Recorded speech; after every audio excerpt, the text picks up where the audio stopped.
Хүсэлтийн дагуу хөлийн улны өвчлөлийг намсах дасгалуудыг зааж өгөө. За хөлийн ардлын дээр шилбэний ардлын булчин аягүй чухал.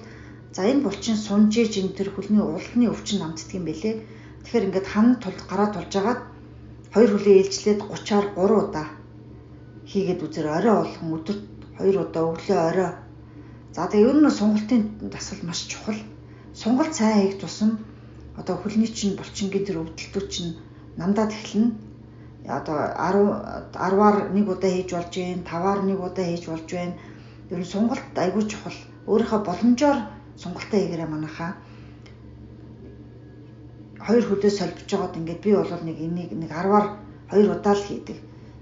За энэ бол бас нэг 5-аар 1 удаа ч юм уу те ингээд хөлөө сунгаж ингээд сунгаад шүрмсээ сунгаж байгаа гэсэн үг те. Шүрмсээ сунгах айгүй сайн. За ингээд сууж босдог дасгалыг ер нь 10-аар одоо 2 удаа доор хаяж хийгээрэй. 10-аар 2 удаа хийгээрэй. За дараа нь болохоор энэ даавуугаар ингээд ямар ч хамаагүй даавуугаар ингээд сууж агаад 2 хөлөө ээлжлээд татна. Энийг болохоор 30-аар 2 хөлөндөө ээлжлээд 30-аар 3 удаа.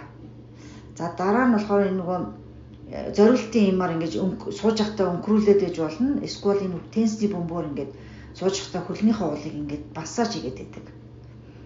За тэгээд одоо ямар ч хамаагүй алчуур ингэж нугаж тавьж агаад хөлөө жоохон хөлнийхөө өлмийн хэсгийг өндөрлөөд за тэг ингээд 30-аар 3 удаа дор хаяж хийгээрэй.